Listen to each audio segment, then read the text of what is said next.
Okay, so this is my new Let's Play Binding of Isaac.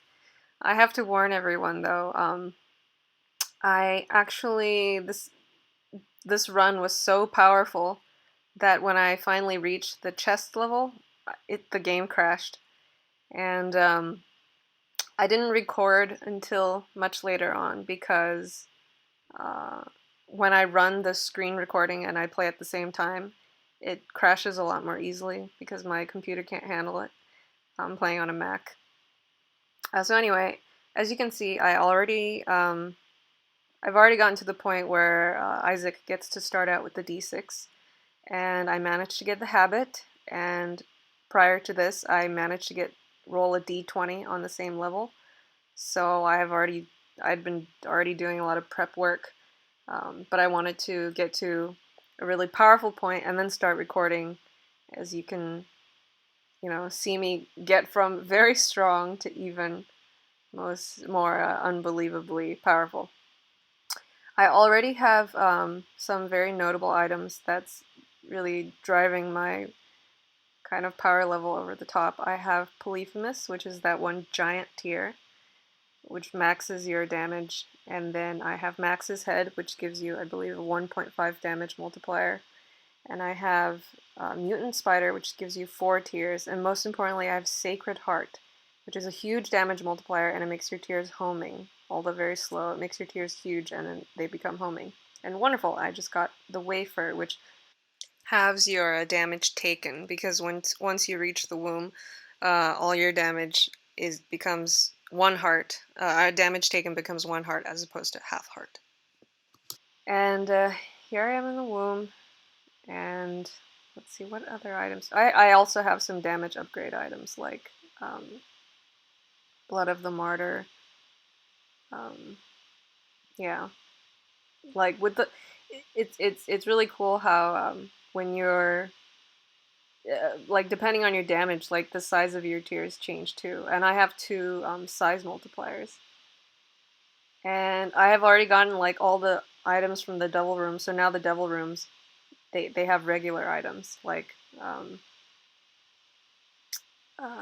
what's that item called? The onion, the one that makes you cry double the amount. And well, it says like Mitra or something. It says on top. Um, and well, as you can see, I'm pretty much destroying everything in the womb in 1 hit. I do believe this is my most powerful run, and these secret trinket rooms, because I have been rolling so many things with the D20, that what happens in the game is that the mechanics is kind of like it goes through a list of things you can roll, and then once it rolls through all those items, you don't see them again. So I had rolled so many trinkets on screen that it ran out of trinkets to roll. So in these secret trinket rooms, they become tarot cards once you've run out of all the things to roll. Yes, things that usually would take much longer to kill is just really taking no time at all. And this boss, pretty much 1 hit. I think. Oh, I'm also in full Guppy form. I got Guppy's head, Guppy's tail, and what's that other? A Guppy's paw. And in this game, I was lucky enough that I had, well, first I had a bunch of luck down pills and luck down, tears down. But then I managed to get PhD, which turns all your pills good. So I now currently have max luck, and I have, I don't know, maybe like 20 health. You don't see it, but the game kind of counts as if you know, your health bar is still 12 hearts, but when you go to the devil room, um, you can still expend your hearts as if, you have like, oh yeah, Steven, as if, you had like however many over 12, if that makes any sense. And here I am, destroying bosses like nothing.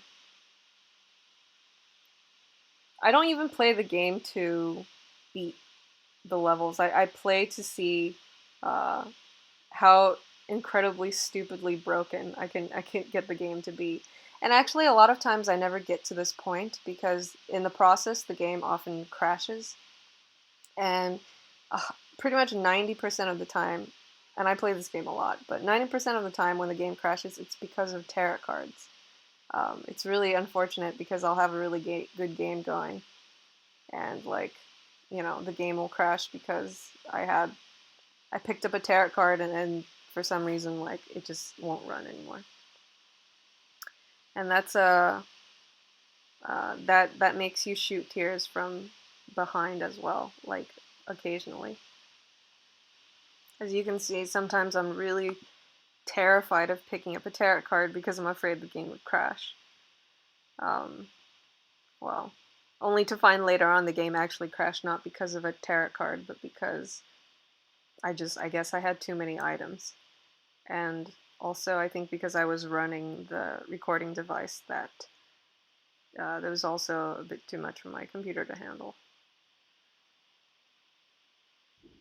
Uh, I've I've skipped some parts because it was just it was just fighting monsters, but I wanted to show you guys the actual process of getting items and stuff.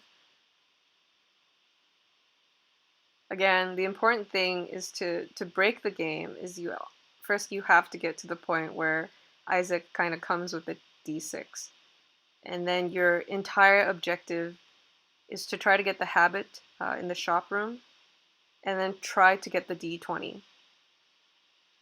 And ideally, you get the D20 during with a floor that has a curse room, because in curse rooms, and if you have Guppy's tail, which makes golden chests appear more often, um, you can try to spawn chests that have items in them.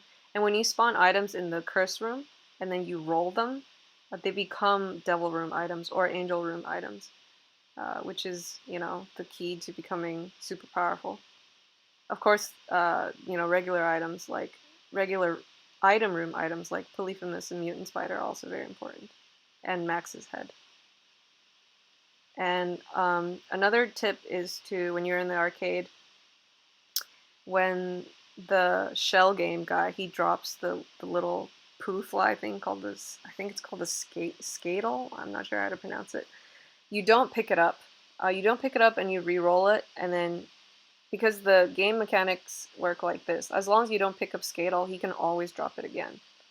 So you can always re-roll it into something else. You can re-roll the blood machine item as well. So, on a lucky run, I'll get like the dollar bill from the slot machine, and then the skatel from the shell. Wow, this was probably the biggest I've ever gotten my tears to be. But anyway, the blood machine, the blood bag from the blood machine, and then you roll those 3 items. And this is definitely my best game breaking. Look at this. Mom 2 is dead, just like that. And then with the Polaroid, if you're equipped with the Polaroid, you get to go to the chest. I mean, not the chest, the cathedral. No, actually, you don't even need the Polaroid to get into the cathedral. Yes, so destroying these boss monsters. I think in these arena rooms, their HP is a little less than boss rooms, I think. Because you have to fight like 3 or 4 of them. But still. Oh yeah, also the tough love, which is the tooth shot. Um, and also when you see this item that keeps changing, that's called an unidentified item. That means when you've depleted the list of possible things to roll, like for instance, I had already rolled all the possible items in the secret room. So now that I've gone through the list and there's nothing else left on the list, because some items don't repeat, or rather, pretty much anyway, I've rolled all possible items, so it just becomes an unidentified item, if that makes any sense. So I don't want these items. I'll when I have a full charge, I'll come back to roll them. Oh yeah, so like I was saying, the tough love, uh, usually it's just a percentage where one of your tiers become like a tooth shot. But if your luck is maxed, then all of them become tooth shots. And the wonderful thing about this is it triples your damage. So I already have Max's Head, which is a damage multiplier. I have Sacred Heart, which is a damage multiplier.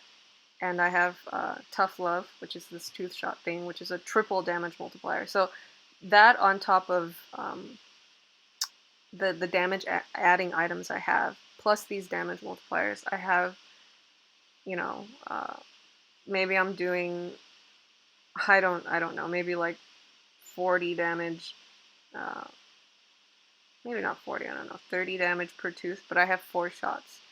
So it pretty much kills everything right away. And this is the toothpick item, which makes your tears go a little faster, because when you pick up Sacred Heart, Sacred Heart and Mutant Spider and Polyphemus, all these items, because they increase your damage by so much, the penalty is that they often reduce tier fire rate, and they also reduce shot speed. And there's several items in the game that increase shot speed, but I don't like to pick them up all the time. Like if I already have 3, then I won't pick up any more than that. I'll just skip the rest, because the higher your shot speed is, the bigger the knockback. And sometimes when you like have too much knockback, like you hit the enemies to the side and they kind of like you can't aim anymore because they keep getting knocked to the side. And okay, I just defeated Isaac in about 3 seconds. And here's some items, Devil Room items. I didn't want to get Daddy Longlegs because I'm already way too powerful for that to even help me. And this chemical peel makes 1 tier like 2 damage more, but I don't know, it's like a symmetry thing that it makes me uncomfortable, so I'm not gonna get it. And I don't like the Wiggle Snake, it wouldn't really help me at this point. Halo of Flies, or this like fly orbit, and this item sucks. And this item, I think I have the virus, so I don't need this, this will fuck up my game. Aha! This gives 1 damage and 1 heart, which is funny because it cost me 1 heart to get 1 heart. Which is not that funny, I guess.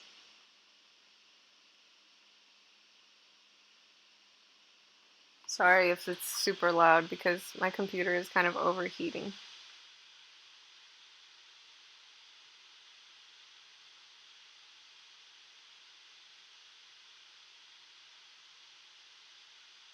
Okay.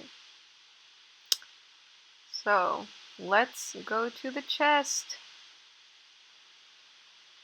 And in 1, 2, 3, my game crashes.